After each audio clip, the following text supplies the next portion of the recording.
I think it was like 8 o'clock in the morning, and I'm getting ready for work, and Tom and I are talking, and he was like, "Hey, you're going to be there, right?" And I said, "Yeah." He goes, "I didn't see your name." I said, "I'm on there." He's like, "All right, I'm going to make a phone call then." And who are you playing with? I said, "I have no idea." I'm going to throw my weight around a little bit. Yeah, he sure did. And you are golfing, and you guys will have a great day. I think it makes him feel better about his golf game when he plays with me, because is that his motivation? Well, I used to be pretty good back in the day before my kids got into busy I don't phases, know. and then now it's just like, hard to find the time, right? I'm kind of a garbage golfer. Yeah. If you would pass this down, we have a sort of, it's both ceremonial and functional at this point. Oh, okay. You get to do the honors of doing our, what do you even call this? Clicking, I don't know. Andy's Amazon purchase. Yes, I bought that on Amazon. Yep. And you got to say, this is get to the point. This is get to the point.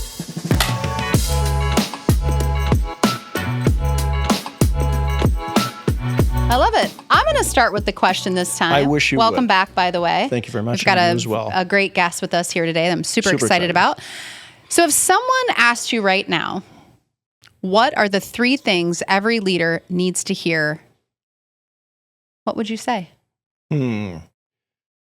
I would say you should probably listen to this podcast because today we're going to get to the point with some words of wisdom for leaders.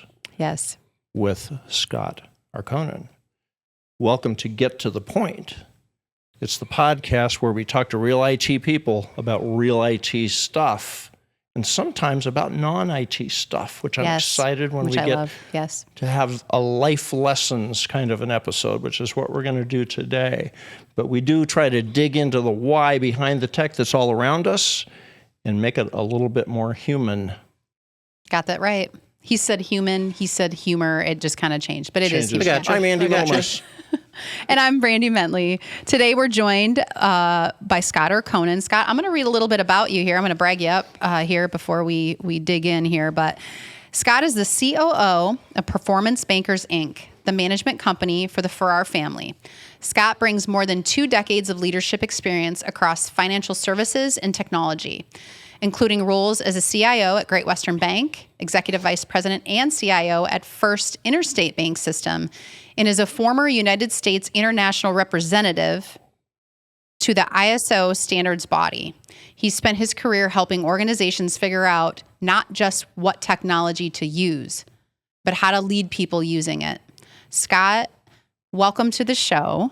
Tell me something good. Hey, thanks for having me, Brandi. Thank you, Andy. Something good. I think probably the best thing in my mind right now is that we are at an incredible time. And by that, I mean, we have so many doors opening up, right? We are in a blue sky world. When you take a look at artificial intelligence, and, yes, there's a lot of hype there.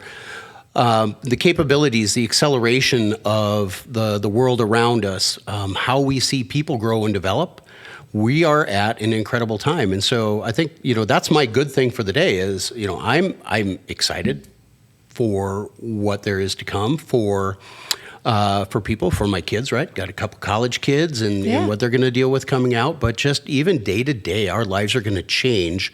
But I see it as being a very positive outlook on things. So I'm a glass half full guy. I love that. I'm also a glass half full too. Appreciate you being here, and just really glad to dig in. And we are going to talk about IT a little bit today. We are going to talk about this man has so many years in IT and leadership. I'm so happy that you're here. I think I told you this too, but when I thought about who could talk about leadership, you're the first person that came to my mind. I want you to know that because you've always been somebody you're a leader people want to follow. And so thank you for doing that. Thank you for being that. And we're glad you're here. Yeah. Kick things off. Again, just excited when we occasionally we get the opportunity to really just talk about other stuff. It's always kind of in the context of IT because that's what we all do for a living. But I'm excited just to talk about leadership and talk about what's working and what's not working and how we can get better as leaders. So I think you prepped us with sort of a few just talking points, and I wanted to dig into the first one, which is this concept of as a leader, raising your hand. Can you just talk about the concept a little bit? You bet. It seems so obvious, but it is so overlooked, right? When people interview for a job, or when people look at do I promote candidate A or candidate B, you look at education, background, experience, and things of that nature. But I think we're actually missing one of the most important traits, and that is curiosity, right? So what makes you raise your hand? Okay, it might be that some teacher in a classroom when you're little calls on you to answer a question. But in the worlds that we live in now, it's because somebody has a problem that they need to solve or have something that they need to deal with. So curiosity, to me, has become one of the most important traits that we look for in leaders, and one of the things that we continue to try to foster the most. I love that. It's very interesting. I think there's a concept. I know I suffered from this early in my career, where I didn't want to show up appearing ignorant, and so wouldn't ask sometimes the question that I really didn't know what they were talking about. I didn't understand that part of it. And I finally kind of figured out that I can show up like I know everything and not ask the questions. And when the conversation's done, I'm still ignorant. Whereas if I just took the risk of appearing ignorant and asked the question, I learned something and I'm less ignorant at the end. And I'd just love to get your commentary on why people struggle with that. You know, Andy, I think it's because vulnerability is hard, right? And it's hard as a leader, especially like when people become a leader, they want to be seen as the expert in everything. And the reality is we don't know everything. We actually know a fraction of what we need to know as a leader, whether you're just starting out or, quite honestly, every single day. Every week I'm learning something new, whether it's a peer or taking in outside input. But we have to allow ourselves to be vulnerable. And what people don't think about is there are different ways to get to that, right? If you're in a meeting and you're afraid to ask that question because you really don't understand, you know what? Have a follow-up conversation and make some notes and come back on it and whatnot. But it's that falsity, right? The falsehood that we have to be an expert in everything that holds people back. And when I think about that, right, you think about like confident, right, showing up overconfident and stuff. We're not going to get in the weeds on this, but it's the Dunning-Kruger effect.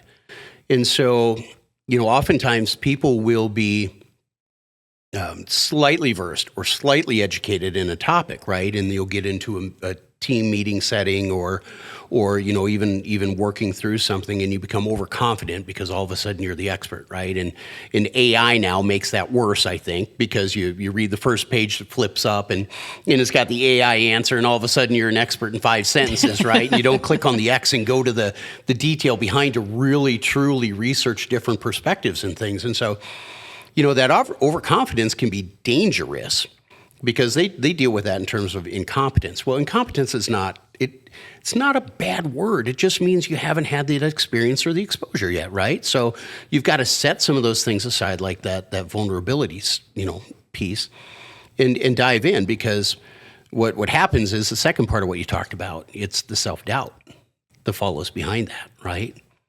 And when you can work through that and you realize this is a natural progression for you as a human being, and you start the learning experience for you, right, where you start to go up that slope, eventually you get to that sustainability phase of the effect that they talk about, where you actually do have mastery and you do have comprehension on it. So I think getting over that first hump in a way that you stay humble, right, you have to stay humble in that process, really is the biggest challenge for a lot of people. Yeah. And as leaders, it's hard for us to let people be in that space. And you have to create psychological safety where people can ask questions and want to learn and grow and not have it reflect on them negatively. Yeah. And that's a challenge for a lot of people to change the way that they think about those so things. maturity and trust goes into that. And I think, too, if you really kind of wordsmith a little bit, I think people put ignorant and unintelligent as synonyms, and they're not. They're two different. They're two completely different they are things. completely different terms, Andy. You are 100% right there. And so then there's a stigma that comes with those terms. Yep. And you have to sit back and look at that and say, okay, if you've got somebody who's raising their hand and they want to try and they want to grow and they want to learn, how do you help them on that path, right? And how do you create those exposures and the experiences for them to get them where they need to be? And so if you've taken human development classes and whatnot, that's part of it there. Where I learned this, rubber on the road was doing foster care. My wife and I did respite care for a number of years, and have been involved in nonprofits with that for years. And so when you go back and you look at play therapy and you look at the different things that you have to do to kind of make some of those kids to round them out, right, and to help them in the development phase, that's where it really sank into me. But that same concept is just basic human development. So whether you're young or whether I'll say I'm middle-aged, right?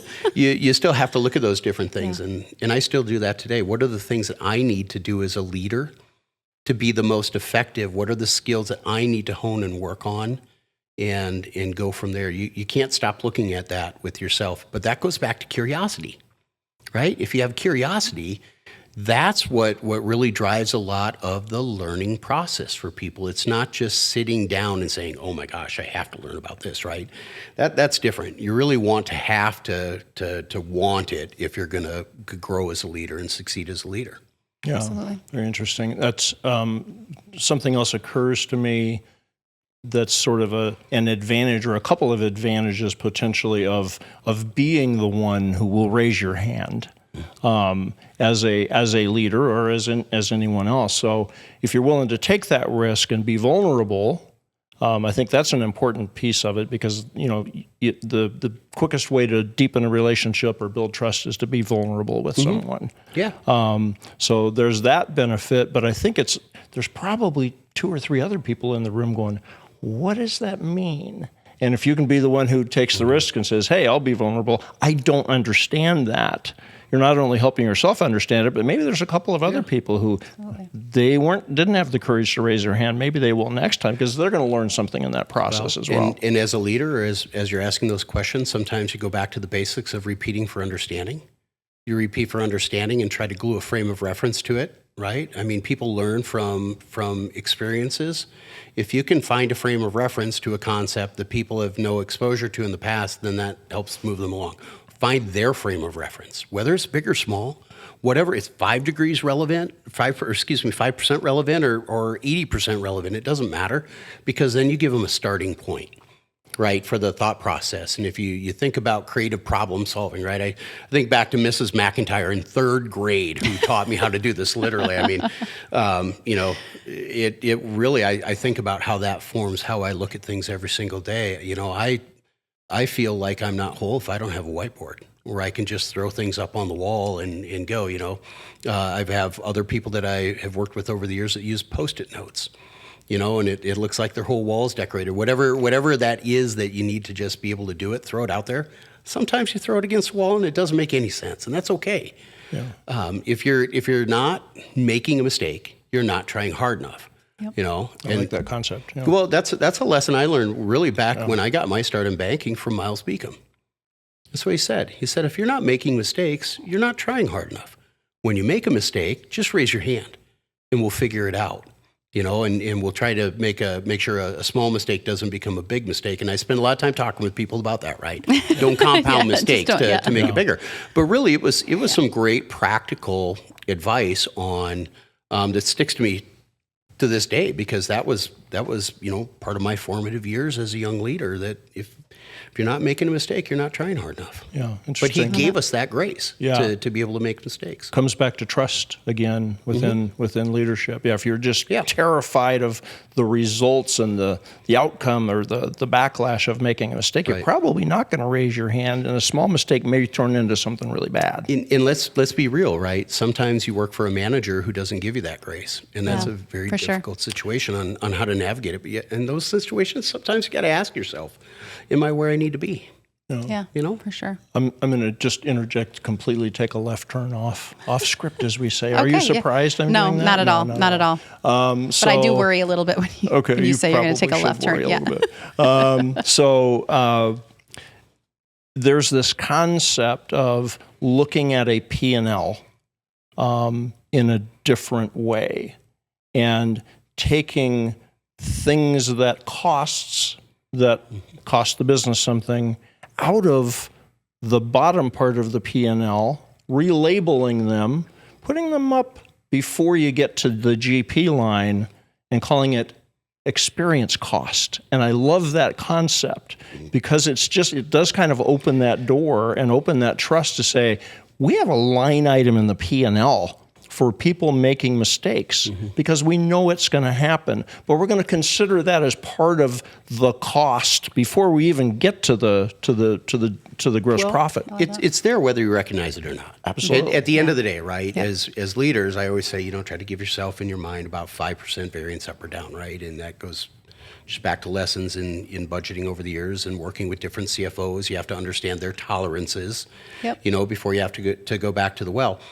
But if I worked in a manufacturing environment, that would be there. It'd be very open, right? If I worked in construction, those elements would be there all the time. It's sometimes in the fields that we're in, you don't necessarily look at that. In the banking side, okay, we might have fraud or we might have loan losses, right? We might have reserves that we have to set aside. So you do need to call those different things out and understand what they are. Sometimes it's not a mistake. Sometimes it's a unintended consequence of good intentions. Nobody makes a loan expecting it to go bad, right? For example. So, but you have to foster that. And not only that, Andy, you need to commit time, right? When you think about resources in terms of things, right? I go back to the rule of three. When I talk to people about how to interact with the CEO, right? How do you get your message across? If you're going to come in and you're going to talk to me or you're going to talk to somebody in the C-suite and you really want to get something done, right? As a gatekeeper and as a decision maker. The rule of three is just very basic and it's not a difficult concept. It's just how do you really bring focus to what it is that you want to get done? How much is it going to cost, right? What is it? Okay, great. But how much is it going to cost? How long is it going to take? And what other resources are needed to get it done, right? Those are three things you need to be able to answer in those situations. And also, kind of the tie-off question, what happens if we don't do this? So when we think about some of those different things, those things always just kind of pop into mind, right? You always have to plan for it. You always got to communicate for that in terms of different things. But there's training's one of the first things that always gets cut, right? When things get tight and you figure out your variable expenses. But I always tell my leaders, you need to spend, and I know for everybody this isn't always realistic, but you need to spend about an hour a day educating yourself. And I don't care if that's listening to, your business channel on the way in or a podcast, checking your news sources, your open source intel sources, right, on the cyber side. But you have to invest that in yourself every single day. Some days it works, some days it doesn't. But as leaders, we have to be able to message that. We have to show it ourselves, but give people the space to do it. Not every industry is easy, right? Sometimes you've got production and you have to get it going, but you should always be challenging your people. I don't care who it is in your organization. For us, I don't care if you're the CEO or if you're a teller. You've always got something to learn every single day. Yeah, I love that. Investing in your own knowledge, your own future. Very interesting. Yep, and you got to have skin in the game on that, right? Nobody's going to hand you anything. Yep. At the end of the day, the people that I've known that have been mentors of mine, who've been very successful people, have not been handed anything. I've not been handed anything. Yep. So you've got to have that self-drive, which goes back to being curious and and just trying to figure things out. You don't have to have the answer. Build the team around you that you can bounce it off of. I've got a great network of peers that we built over the years. And, if it's business things, I know that there are people that I can go to help me figure things out. I can do my research and find a frame of reference that clicks. Or if it's personal, you know what? I got a group of people that would do that too. And kind of help you navigate the things that come up in life and make sure you've got a good sounding board there with stuff. And those are the people I think that are honestly been the most important and impactful in my life. It's a little bit different than mentoring, right? But it's who do you trust and who's your team, right? Who are your people on it? Love that.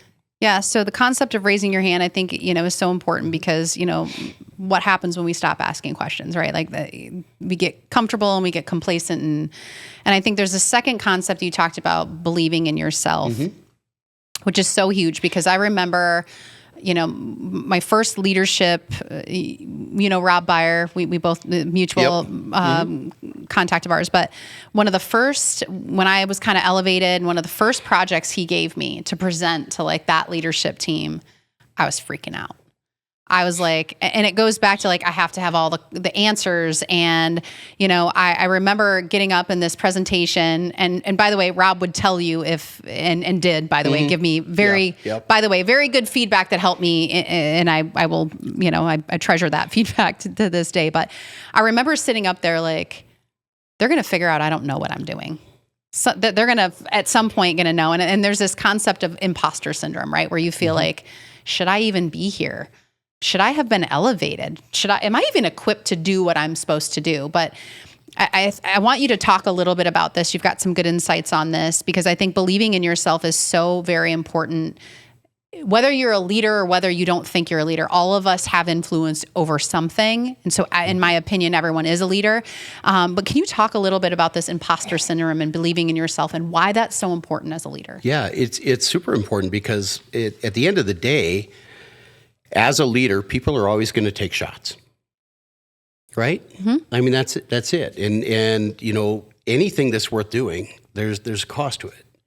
And so when I think about believing in yourself, number one, if you don't have the confidence to go out and put yourself out there and do something, you're never going to start. You're going to hold yourself back. And we, as people, hold ourselves back more than anything else in this world. It's that lack of confidence. So if I think about through my career, like where, being confident and being able to put myself out there has really helped. I've got so many different examples through the course of time, but the reality is nobody knows everything. Back to that, and nobody knows what they're doing. And especially as even if you're a new manager or if you're a new leader in an executive role or if you're a new role in middle management or you're asked to take on something differently, the confidence you should have in yourself is that, I'm going to figure this out. I don't know it. That's okay. I can talk to people. I can look at different things. I can roll up my sleeves, put in extra time, extra hours, but you know what? I'm going to figure it out. Yeah. And you also have to have the confidence in yourself that you'll do whatever it needs, to be done, whatever needs to be done, whatever it takes to do the job. And I think a lot of that comes down to, the confidence of being able to have choices, right? You can choose to do something or not. If you don't want to do it, you always have a different option. Yeah. I've always told myself, if I find myself in a situation where I need to work 3 jobs, whatever, I'll work 3 jobs. That's okay. Yeah. Been there, done that before. I'm not afraid to do that. But there are so many things and so much noise in the world, right? That try to attack and erode that confidence. Everybody's got an opinion when they hide behind social media. Yeah. Right? Everybody's got an opinion in the break room. Yep. Very few people have the fortitude to just sit and talk to you about it face to face. And that's really a shame because at the end of the day, what I found is that people have the same things in mind, the same goals in mind. We just have different ways that we think about getting there. Yeah. And I don't care, here we've got election day today, right? Yeah. And so I don't care if you're Democrat, Republican, or independent. At the end of the day, we do, right? I mean, great friends in every category, but you want the same thing. It's just different. But you have to be able to go back and cut out that noise. Yep. And ground yourself. Right. And so I think no matter what role you're in, as long as you make sure that you're staying humble with things, right? You're not going to get out over your skis, but you do have to build that team of people to be your sounding board. And so when things get tough, who do you turn to just check and make sure that you're doing the right thing? But some of it too can be, are you asking the questions when you're talking to your stakeholders, right? As a leader. Yeah. Hey, is there anything else you'd like to see? What could I do different? What could I do better? If you're talking with your staff, your employees or whatever, what could I do to help you? If I give you a task, right, what do you need to get this done? You have to kind of turn that conversation on itself to do some of those different things. But you also can't take everything on yourself. So true. Right. So true. And so I find as a leader, oftentimes I'm harder on myself than anybody else ever is or ever would be. And those are the things that erode your confidence. I love that. You were talking about the noise, Mm-hmm. I think is how you put it. And it just feels like there's just this avalanche of distraction these days with social media and the news and just so much stuff going on. AI's, obviously adding all kinds of noise there. And it feels like the ability and the skill, frankly, to be present as a leader is becoming more of a rare thing these days. Love to get your opinion just on the importance. And are there tools? Are there skills that you can build to help elevate your impact by being more present? Mm-hmm. Yeah, absolutely. And when you think about being present, it comes into play in your work life and in your personal life. And if you don't have your personal life squared away, right, in your home life, it makes work life pretty difficult. So, I've been blessed for a number of years with my wife who keeps me on track. And if I need to be put in check, she puts me in check. And, I think about the being present part there. To me, what it really comes down to is focus. And if I think about how I've handled the hardest things in work or in life, it's by bringing the appropriate focus to what needs to get done. But you can't do that if you're not present. If you're half in, half out, you're not going to give the focus to what you need to. So, whether it's work, I spend a lot of my time at work, honestly, just bringing people together and talking. We used to joke about, cage fighting with engineers where you just get them on the phone until they game up with the right answer. But the whole purpose there really came down to focus. Can we get everybody to focus on this problem for half an hour so we can solve it? I spend an awful lot of time today working with our business partners and our other folks that do business with us to help them get what they need so that they can bring focus to our organizations, right? And help them more behind the scenes chess than anything else. So I think a lot of it really does come down to, how do you use concepts like time blocking in the workplace? And how do you make sure that you schedule your meetings wisely? Do you schedule heavy at the beginning of the day and at the end of the day, or are you giving yourself prep time and ramp down time? Is this something that has to be dealt with now, right? Tyson Rockhorber works for me, right? He's an Eisenhower matrix guy, right? And so he looks at it as, does it have to be handled immediately, or can it wait, or, can I delegate? What's the priority, right? And that's the first filter that he puts things through, which has been very effective for him over the years. Awesome. I look at things that come in and say, okay, what are the most important things in my day? And I'll tell you what, I went back to a paper planner. Even as an electronic person, right? And I used to love my Franklin planner back in the Gateway days. I love a Franklin. Oh my goodness! Thank and we you went, for validating through that, Scott. We went through all sorts of stuff around there, Dale Carnegie and those different things, and we forget about those basic things that work and work for us and allow us to bring focus. So me, knowing that visually, I need that visual reference for focus. That's why I love whiteboards so much. is I just went back and said, you know what, my eyes get lost in the scatter, even with Copilot, right? And I use Copilot and do different things, but I just need to be able to see my top 3 priorities here and have my other list. And what I found is that has helped me immensely to just get that moment of focus and clarity. But then on my schedule, I time block, right? So if I have something that I know I need to focus on and work on, I just put a block of time on my calendar to allow me to focus on it and get that done. So I can check it off the list and keep going. And, you have to prioritize that way when it comes down to it. And you look at a lot of the entrepreneurs, they use time blocking. So it's a great concept, but you can apply it practically into your workday. The other thing I do, right, when you think about noise of email and chat and all the other things that we waste so much time staring at our screen, waiting for an email to arrive. Why? That's such a waste. It's 100% unproductive time. Check your email messages a couple times during the day. Set up a rule so your real priority ones end up coming through.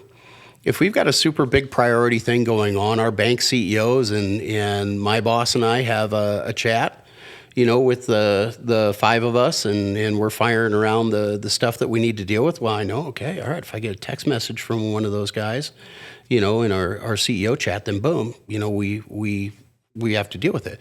But we get lost in that. And we get lost, and we should be able to put ourselves in do not disturb for a while and just actually focus on getting things done that we need to get done. In like calendar appointments, right? Somebody comes in and you want time on the calendar. So minimize, redirect, ignore. Right? Lesson learned out of a Harvard Business Review journal years ago, right? You pick it up and go. Minimize, redirect, ignore. If somebody's asking for an hour of my time, can we get this done in 30 minutes? If they're asking for 30 minutes, is this really a 15-minute conversation? Or can I just pick up the phone and kill it right now? If it doesn't have to do with me, get it to whoever it is and let it go. Right? We feel like we need to hold on to things as a leader too many times. Redirect that thing, get rid of it, let it go. And you know what? If it doesn't have anything to do with anything, ignore it. That's okay, right? So, when you figure out the techniques as a leader that you need to kind of cut through some of that noise and get down to what's really important, it's there, right? Prioritize the time with your people, prioritize the time with your stakeholders, and prioritize some time on yourself. And those are some of the things that I have found to be the most effective. Turn your notifications off, right? We used to get phantom buzzers from pagers. I'm going to date myself a little bit here, right? But the old Motorola 2-way pagers, man, they were the coolest things in sliced bread when we got those at Gateway, and they were the biggest leash at the same time, right? But we have to set those things aside. And so you think about that in work and how much more productive you can be and how you can be present, how you can be there for your people and what you need to be there. That piece works. But the same goes for our home lives, right? In how we as people, we as leaders deal with everything we have to deal with.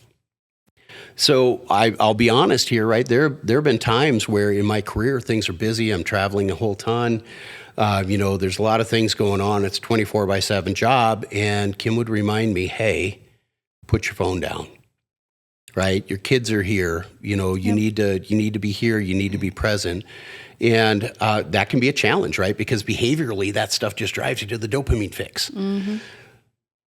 In that one, I go back to when our kids were little, and she made me lock my Palm Pilot, dating myself again, in the glove box of our minivan when we're out in the Black Hills, and she caught me checking it from the deck. Oh, fire and brimstone from the deck, But it's great. But Rob Rezak, for those of you who know Rob, right? Yep. Rob's mom had a rule when you came into the house, she had a basket. I love that. And it didn't matter who you were, you put your phone in the basket. And I had the pleasure of spending a good long weekend with them, and nobody broke mom's rule. I love that. Yeah, but it was great. I mean, That's awesome. And that is being present. I mean, again, you're right. There's so many distractions. And are you really present in those moments? And those are so important. Yeah. Those moments are so important because they only last for that fraction of time, and you can never get them back. Well, and it's just so, so important. And you can't build a relationship if you're not present with the person, right? If you So think true. about these different things, and underlying all of this, right, is the people part. And the people matter more than anything else, right? Technology is technology. It's an enabler. But at the end of the day, we are still built on relationships.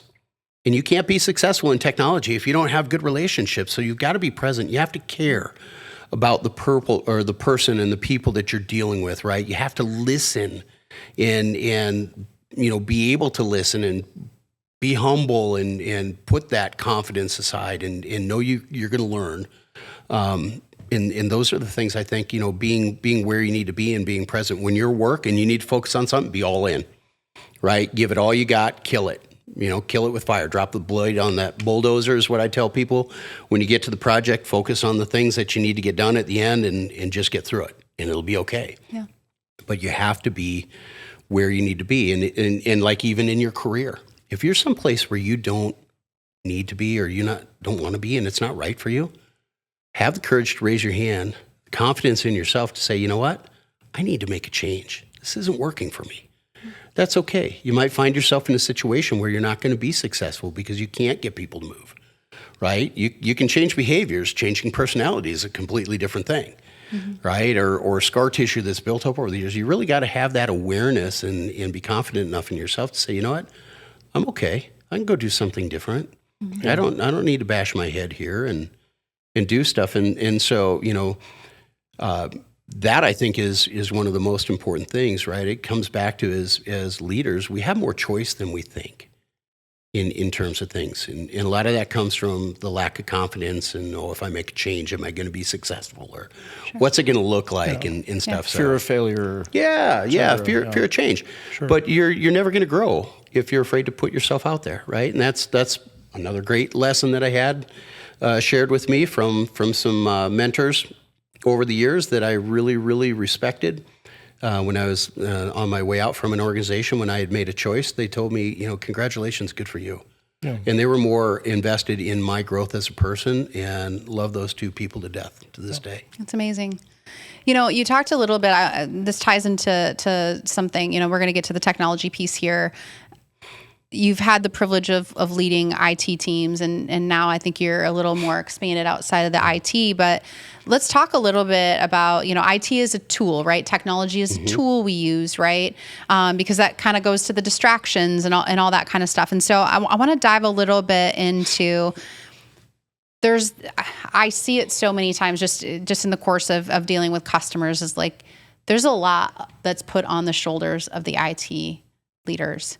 And there's so many different things now. It's expanded so far and there's so many risks that are coming in. And so these people are out there trying to do the best they can, right? And they have multiple stakeholders that they have to report to. And then there's all this technology noise and should we get this and should we get that? And so can you specifically talk, how do IT leaders out there trying to do their best, how do they manage the noise from all directions? And how can you still lead despite all of the noise of that as well? I'll give you 2 words. Simple wins. Simple wins. If you try to make everybody happy on every single point, you're never going to be successful and you're never going to accomplish anything. So when I think about, all the different things that you have to balance and whatnot, people have this tendency to come up with these, spectacular, complex solutions, right? Because, technology can be cool stuff and look at all the things it can do. But at the end of the day, what do you really need it to do? What are you trying to solve for? And so you have to go through, right? There's processes for prioritization, processes for gathering those different requirements and things of that nature. But at the end of the day, the real magic is making it as simple as possible. And if you make it simple, your people can do it, right? I don't care if it's a complex concept. How do you make that concept as simple as possible? If it's a complex technology, you could do 1,000,001 things with it, but really, what are the top 3 to 5 things that you want to accomplish? And then get through that and know that you're good, right? That's a successful project. It's not these lingering things when you put out too many things to do and they really don't bring value to what you're doing, right? And you have to look at it from that perspective is, what actually does bring value to that to that equation. But Lisa Bodell wrote a book, Simple Wins. And it's a book that I've shared with all of my leaders just because it's really basic. But there's your elevator pitch right there. Simple wins, 2 words. It's not more complex than that. You know, she works through how you grind those things down and categorize them and stuff. But that's been the secret of a lot of my success over the years. Whether you can get that frame of reference into a 6th grade rule or a kindergarten rule for board members, you know, some will ask you to put it in the kindergarten rule. Yeah. Okay. But with all of that different noise, you've got to sort it out, which means you need good partners to work with, you know, trusted partners that they've got resources or they've got resources behind them. You've got to be able to be curious and go do the research. But yeah, that's really what it comes down to is the easier that you can make it, the more successful you're going to be. And let's face it, there's something right around the corner from that anyways. So, you know, I look at the value of time, right? When you go into major initiative and major project. A lot of times people will take a look at the dollars and they'll spread it out over a longer period of time. And I actually look at that the different way. I take a look at that and say, look, you're going to spend this money, right? So the money is a resource and boom, it's a pool. It is what it is. Mm-hmm. And you got all that time, but now you have to wait for the value that you're looking to deliver. So can you spend a little bit more time or a little bit more money and a little bit less time? Can you bring more focus to what it is that you're trying to do to get that value that you're looking for and that outcome that you're looking for? Get the value sooner. Yeah, sooner rather than later. So like if I look at it from a product standpoint, you know, you want to sell a product. Well, I mean, do you want to sell this product in 12 months or do you want to sell it in 6 months? You're going to start making money in 6 months. Or do you want to start making money in 12 months? You know, spend a little bit more and you're going to recoup that value faster. It's faster ROI. But we traditionally don't look at that because we look at the expense side, right? Numerator and denominator. And you've got to look at the value and the revenue or however you measure that value, you know, and be conscious of the other. I love that. Mm-hmm. Well, should we ask him a question from? I think he doesn't know about this yet. I think we should. I do not know about it. Okay, so this obscene golden, you know, bingo roller. All right. We have some questions in there that are not related to anything we've asked you today. Okay. They're kind of fun, out of the box. Some of them are serious. Some of them are fun. But he is going to grab a question, and we're hoping. Do you want to make sure it's not the same one that? It's kind of like picking a fortune cookie then, isn't it? It kind of is. Okay. Kind of is? Same question. It's a good question. Okay. All right. You read it, and then we want to know a little bit. This goes back to vulnerability, Scott. Oh, what's a highlight you are proud of? Talking personal or are we talking about work? Anything. Anything. I think the highlight that I'm the most proud of is the people that I know and the relationships that I built over the years. You know, my dad was a relationship guy. We couldn't go anywhere without my dad knowing somebody. It was, and we always joked about it when we were kids. But I think, you know, like people are so important in my life, and everyone that I meet is important. And I think that's one of those things that that's probably a highlight of my life is, you know, getting to be around people. I love that. Yeah. That's answer. so you. Yeah, that's fantastic. Well, Scott, thank you for being a leader people want to follow, and thank you for being here today and giving this insight that helps. Again, I believe with my whole heart that each one of us has a leader within us, and it's just a matter of untapping that we have influence over someone or something, right? If you want to hear more from us here at Get to the Point, hit that subscribe button wherever it is at, wherever you're listening from. Share with a friend, a colleague, leave a review, follow us on our socials. Take us home. All right, we'll take you home. Thank you for joining us today. Scott, thank you for being here. Great conversation. We appreciate that. And always remember, we're here to help you get to the point. That we are. Thanks so much. Have a great day.